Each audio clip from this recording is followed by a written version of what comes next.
오랜만에 인사드리는 일요신문의 심인석 기자입니다. 오늘은 제가 생각했던 쓰기만 하면 대박이 날 만한 드라마의 시놉시스 이야기부터 시작을 해볼까 합니다. 요즘에 뭐 타임슬립 이런 게 워낙 유행인데 제가 생각했던 드라마의 내용은 역시 타임슬립을 배경으로 하고 있는데 한 20년 전으로 돌아가는 거예요. 근데 그냥 돌아가면 재미가 없고, 사실은 요즘에는 20년 전으로 돌아가면 별거 준비해 갈 건 없어요.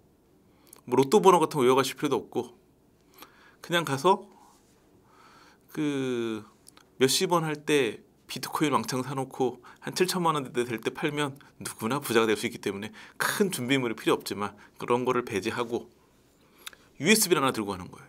USB에 노래가 한 200곡, 제가 평소 좋아하는 노래가 담겨 있는 거죠. 그러면 그 200곡을 제가 부르면 엄청난 가수가 돼서 성공하겠죠. 근데 가능할까요? 안 되죠. 왜냐? 그 노래는 제가 갖고 있지만 그 가수의 가창력을 따라갈 수 없으니. 그러면 작곡가가 되면 성공할 수 있을까요? 어느 정도 가능성이 열리죠. 그렇다고 해도 한 가지 전제가 필요해요. 그 노래를 원래 불렀던 가수가 불러줘야 돼요. 그래서 이제 뭐 과거로 돌아가서 그 USB 가지고 작곡가 프로듀서로 성공하는 뭐 이런 이야기를 생각했었는데, 역시 들으셔도 재미가 없으니까 현실로 쓰지는 못했죠. 이런 쓰잘데없는 얘기를 하는 이유는 무엇이냐? 이번 미스트롯 3가 이런 요소가 컸어요. 그러니까 그 준결승전에서 이제 그 작곡가 신곡 미션이 있었는데, 그래서 신곡을 받아 준결승을 치렀고, 준결승전에서 결승전 가는 것도 중요했지만 이 음원 사이트에서 얼마나 높은 그 조회수를 기록했느냐를 가지고 결승전 점수를 매겼거든요. 그러니까 결국은 뭐냐면 준결승전에서 어느 작곡가의 노래를 받느냐가 되게 중요해진 거예요. 어찌 보면 운인데, 또 운은 아니죠. 뭐 작곡가들이 쭉 있어서 곡을 줘도 그래도 좀 유행할 만한 작곡가 곡을 받는 게 중요한데, 그럼 무조건 어떤 작곡가의 곡을 받으면 그 사람이 1등을 할까요? 그건 또 아니에요. 그 노래가 자기랑 맞으면, 그러니까는 좋은 작곡가의 곡을 받아야 되고 그 노래가 본인과 맞아야 되는 이 두 가지 운이 이번에 미스트롯 3를 보면 그 무엇보다 중요했어요. 이게 아니었습니까? 지난번에 미스터트롯 2까지 기준으로 결승전을 치러졌으면 우승자가 바뀌었을 거예요. 그렇기 때문에 아깝게 2등이 한 친구는 너무 아깝고, 1등한 친구는 이 신곡 미션의 운이 너무나 따라줬던 그런 결승전이라고 할 수 있겠죠. 결승전 같은 경우에는 이제 그 점수 체계가 3,000점 만점이었어요. 그래서 마스터 총점이 1,500점 절반, 그 다음에 대국민 투표 점수가 1,500점 절반인데, 이 대국민 투표 점수는 온라인 응원 투표, 그러니까 지금까지 계속 매주 했던 그 응원 투표를 누적해가지고 500점, 그 다음에 그 음원 점수가 300점, 그리고 실시간 문자 투표가 700점이에요. 가장 배점이 큰 게 뭘까요? 실시간 문자 투표죠. 지금까지 모든 대회의 결승전은 실시간 문자 투표가 좌우를 했어요. 왜냐하면 그 전까지는 마스터 총점이 굉장히 중요한데, 이 마스터들이 결승전 오면 점수를 대부분 다 잘 줘요. 이번에도 보면 그 마스터 총점에서 정서주가 1등을 했는데 1,485점, 배현이 2등인데 1,483점, 단 2점 차예요. 변별력이 없죠. 그리고 가장 낮은 7위를 기록한 김소연도 1,445점을 받았어요. 그러니까 1위랑 7위의 점수 차이가 불과 40점이에요. 1,500점 만점에 40점? 변별력이 없는 거죠. 결승전에서 마스터 총점은 그냥 마스터가 있으니까 가는 거고, 결국 이제 대국민이 결정을 하는 거예요. 이번에 방송에서 보면 뭐 마스터들이 그런 얘기 하더라고. 아, 우리 손을 떠났네. 시작도 하기 전에 알 수 있어요. 그들의 손을 떠났어요. 그리고 뭐 마스터들이 거기서 점수차를 크게 줄 수도 있는데, 마스터들도 사람인지라 결승전에서는 다 점수를 좀 후하게 주는 편이죠. 그렇다면 온라인 응원표 1등은 배아연이었어요. 배아연 같은 경우에 500점 만점을 받았고 1등이니까. 그 다음에 2등 정서주 477.58점, 그 다음에 3위 김소연이 465.10점. 그러니까 1위랑 3위 차이가 34.9점밖에 안 돼요.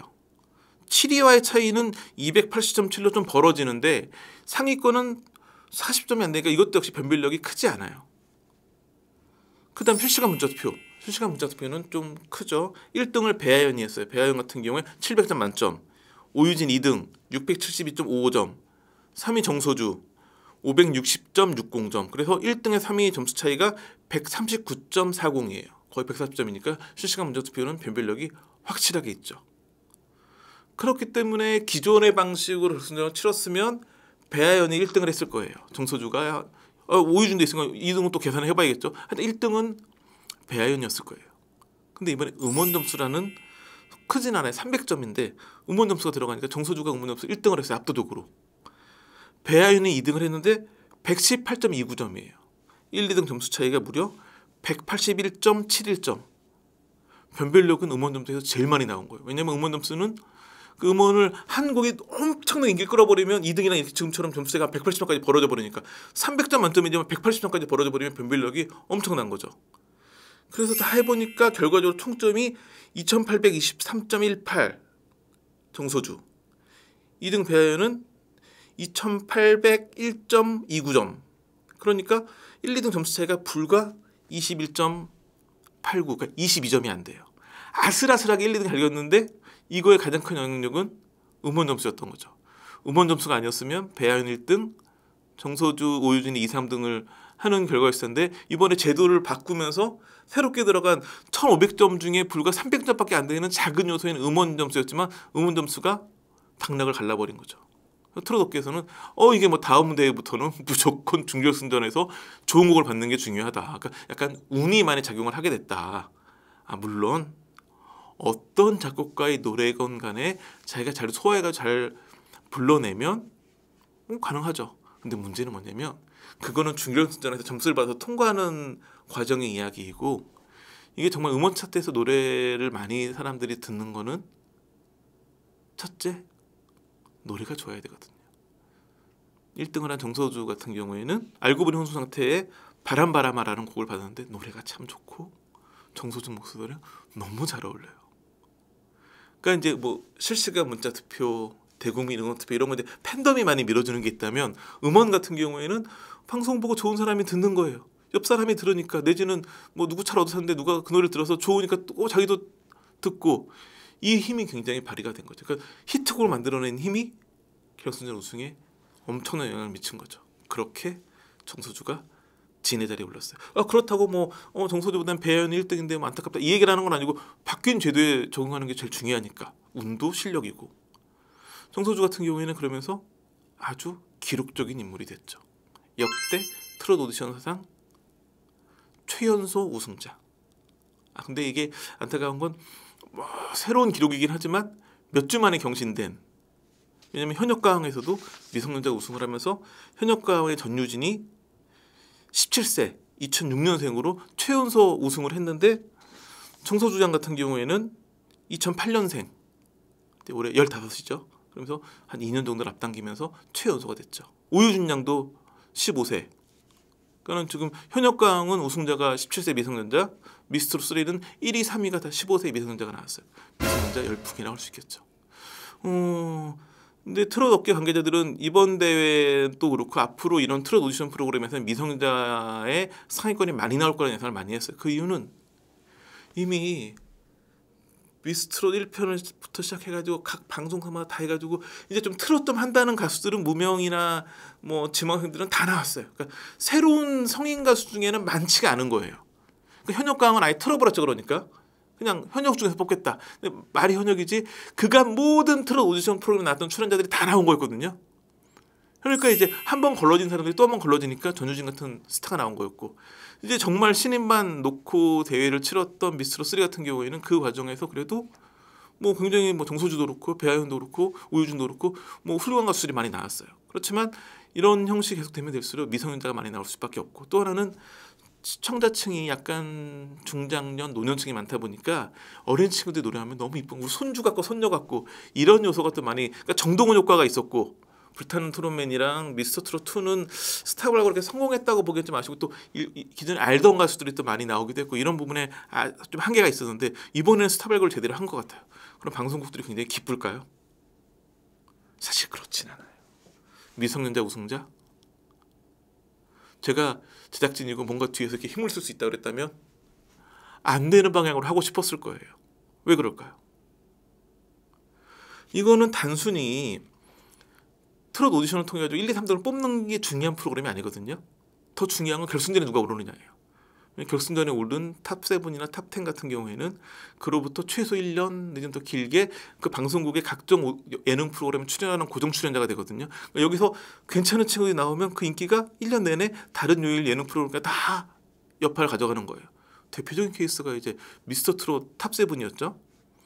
이게 지금 모든 프로그램 방송이니까 이게 성공을 하면 1년 동안 모든 예능 프로그램의 시청률이 오르는 거고 실패하면 아쉽고 그런 건데 올해는 괜찮아요. 그러니까 이제 두 방송사 입장은 이들을 정말 끝까지 최선을 다해서 방송 출연시켜가지고 자사 예능 프로그램 띄우게 활용을 해야 되는데 미성년자는 한계가 분명해요. 제가 또 이것 때문에 또 법도 찾아봤네요. 대중문화예술산업발전법이라는 법이 있어요. 이 법에 22조, 23조가 이 항목인데 내용 거의 유사하지만 22조는 15세 미만 청소년, 23조는 15세 이상 청소년을 다루고 있는데 이런 미성년자 청소년의 경우에는 우선 일주일에 연예인 활동을 35시간밖에 못해요. 15세 미만은. 그 다음에 밤 10시부터 새벽 6시까지 심야 시간 같은 경우에는 원천적으로 금지. 다만 다음날 학교를 안 가는 공휴일인 경우에 당사자하고 친권자 또는 후견인이 동의를 하면 가능은 해요. 밤새 촬영이 원래 불가능한데 이렇게 본인도 동의하고 이제 그 친권자나 후견인이 동의를 하면 그 다음날 학교 안 가는 날일 경우에는 가능해요. 그 다음에 23조 15대 이상 같은 경우에는 일주일에 40시간밖에 못해요. 근데 하루에 1시간은 더 할 수가 있어요. 본인 동의하면. 그래서 그렇지만 그래도 일주일에 6시간 이상은 안 돼요. 그러니까 늘리면 일주일에 46시간까지는 연예인 활동을 할 수가 있어요. 그러니까 녹화할 수 있다는 뜻이겠죠. 그 다음에 역시나 밤 10시에서 오전 6시까지는 원칙적으로 금지예요. 다만 이 경우에는 당사자 그리고 친권자나 후견인이 동의를 하면 가능해요. 다음날 학교를 갈지라도. 그렇기 때문에 지금 상황에서 보면 뭐 일주일에 46시간만 맞추면 뭐 본인이나 친권자가 반대를 안 하면 출연이 가능하겠죠. 그러니까 큰 문제가 그러니까 15세 미만은 좀 어려움이 있어. 그래도 이제 빈예서 양이 탈락했을 때 제작진에서 왜냐면 빈예서 양이 결승전에만 진출하면 그 예능 프로그램 다 출연해야 되는데 11살은 너무 제약이 많으니까. 근데 그것도 뭐 말이 안 되는 게 정동원 군이나 김다현 양도 그 15세 미만 때 다 활동을 했기 때문에 그래서 뭐 보면 이제 뭐 정동원 같은 경우 녹화도 어느 순간에 방송 후반부에 안 나와요. 그래서 시간이 지나가면 이제 촬영 못 하는 거죠. 그렇게 다 활용 가능하기 때문에 빈예서 양을 둘러싼 음모론은 정말 음모론에 불과했는데 문제는 뭐냐면 잘 될 때는 문제가 없어요. 특히나 15세 이상은 본인 동의하고 뭐 친구들 동의하면 밤샘 근데 밤샘 찍지는 않겠죠. 근데 뭐 녹화가 11시 12시까지 늦어지는 경우가 만약에 한두 시간 더 하는 경우에는 뭐 오케이가 하면 충분히 녹화가 가능하기 때문에 큰 문제가 없는데 종종 그런 경우가 생겨요. 그 방송사랑 해당 스타의 이견이 생겨서 사이가 안 좋아지는 경우. 예전에 미스터 트롯 같은 경우에도 그 탑7인데 한 명이 참석 안 해 탑6만 했었죠. 한 명은 아예 전속 계약을 안 했었죠. 뭔가 이게 어긋났을 때 본인이 저 심야에 못 하겠는데요. 친권자가 이제 우리 심야에는 안 되겠다고 하면 못 찍어요. 그러니까 뭔가 이견이 생겼을 때 방송사 입장에서는 속수무책 당할 수밖에 없어요. 또 해당 스타들은 또 그 스타의 소속사는 아니면 소속사 없는 경우에는 정권한 소속사는 이거를 강력한 무기를 쓸 수 있는 거죠. 우리 이거 안 해주시면 심야에 녹화 못해요. 이러면 방송국에 방법이 없는 거예요. 근데 방송국 입장에서는 미성년자 돌풍이 불안한 카드이긴 하죠. 왜냐하면 이게 뭐 방송 녹화만 하면 일주일에 뭐 예능 프로그램 2개 출연한다 하면 뭐 이게 30몇 시간 40시간 충분한데 전국 투어 들어가면 또 그 시간 빼고 하면 이게 굉장히 제한이 있을 수 있기 때문에 방송사 입장에서는 그냥 한 명 정도는 이렇게 탑7 중에 한 명 정도 있는 건 문제 없는데 우승자가 이렇게 돼버리면 우승자 중심으로 돌아가는데 제한이 있기 때문에 방송 입장에서 좀 이런 부분이 안타깝게 느껴질 수도 있었겠지만 근데 어떻게 대세 시청자들이 전 국민이 이 친구들 좋아하는데 그래서 여튼 이제 전유진 양에 이어서 이제 정서주 양이라는 또 한 명의 진이 나타났기 때문에 그리고 둘 다 무슨 노래도 스타성도 있고 잘할 것 같아. 그래서 이분들에게 요즘에 이제 요즘 팬덤이라는 게 그래. 팬덤이 내가 좋아서 오빠 하는 게 아니라 내가 키운다. 약간 지분 투자자 같은 마음. 내가 내일 지금도 좋아해. 내가 키울 거야. 막 이런 개념이 강해서 하여튼 이 방송 보시면서 정서주에게 지분을 투자한 팬분들은 그 기쁨이 1등으로 이루어진 거에 대해서 축하를 드리고 안타깝게 2등을 한 배아연 그리고 3위 오유진 이 친구도 뭐 사실 보면 아까 점수 얘기를 길게 했던 게 뭐 정서주장 1등은 건 당연히 축하할 일이지만 2, 3등도 크게 뒤지지 않았거든요. 아주 잘했고 수사성도 있고 그 대회 지내가지고 상금 뭐 받고 뭐 하는 것도 중요하지만 중요한 건 창창한 앞날 가수로 큰 사랑 받는 건데 제가 보기에는 2, 3등도 아니 7등에 든 모든 가수들이 큰 사랑을 받을 만큼 잘했어요. 그러니까 다들 잘 활동해 주시기 바라고 제가 보기에는 오히려 앞으로 활동에서는 2등 했던 배아연 4등한 미스기 뭐 이런 친구들이 더 눈길을 끌기도 해요. 왜냐면 성인 참가자들은 이런 예능 프로그램 활동에 제약이 없으니까 또 요즘 보면 또 큰 인기를 끌면 한 두세 명 뽑아서 또 다른 프로그램 만들기도 하는데 그런 거에서 또 활용도 클 수도 있기 때문에 배아연, 미스김 이런 친구들의 팬덤분들도 지금은 약간 투자 대비 아깝다 싶을지 모르겠지만 1, 2년 지나면 더 큰 스타가 될 수도 있다라는 부분 그들을 스타로 만들 수 있는 건 여러분의 사랑들 뿐이니 많은 사랑 퍼부어 주셔서 이 가수들이 모든 국민들에게 큰 기쁨을 줄 수 있는 가수로 성장하기를 진심으로 기원합니다. 자, 오늘 준비한 소식은 여기까지입니다. 감사합니다.